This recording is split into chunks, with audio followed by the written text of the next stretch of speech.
Bonjour à tous, un petit rappel sur la création des devis, pardon, vite fait.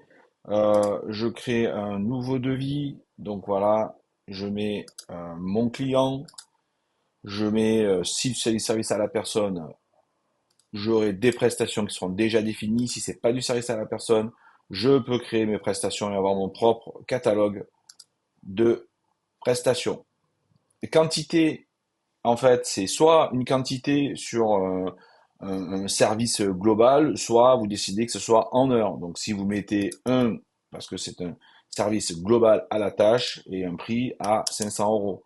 Par contre, attention, si vous êtes en heures, vous allez être par exemple à 10 heures à 50 euros de l'heure.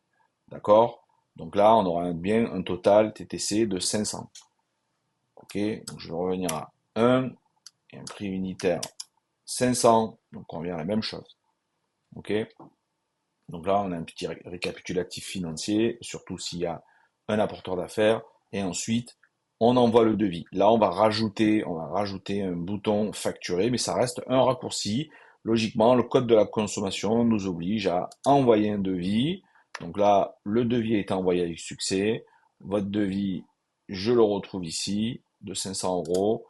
Voilà, quand votre client a confirmé l'acceptation du devis, alors je rappelle qu'il peut accepter en se connectant sur son compte Moz. Quand vous avez créé le client, il a reçu un mail lui expliquant qu'il pouvait rentrer sur son compte Moz et donc il peut lui-même accepter.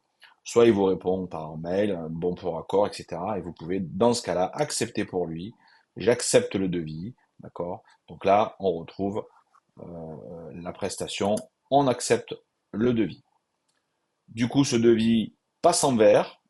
Donc en vert, ça veut dire que là, vous allez avoir le bouton transformer ce devis en facture. C'est à ce moment-là que vous avez la possibilité de le faire.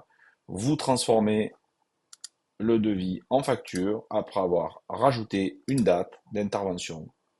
Voilà, clac, je valide et le devis est transformé en facture.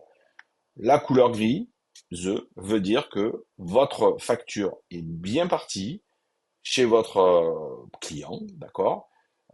Si des fois vous avez un doute, ben, vous pouvez renvoyer le mail, cette facture en cliquant ici. Vous voyez, email envoyé avec succès. Donc là, le client le reçoit. Et si vous avez encore un doute, vous pouvez télécharger le PDF pour ensuite, ben voilà, l'envoyer par email directement. Donc voilà, c'était pour vous expliquer que on doit suivre le code de la consommation, devis, acceptation de devis, facture. Mais on va toutefois vous rajouter ce bouton que tout le monde nous demande pour pouvoir facturer directement en bas. Voilà, on va avoir créer le devis brouillon, envoyer le devis ou facturer. Voilà.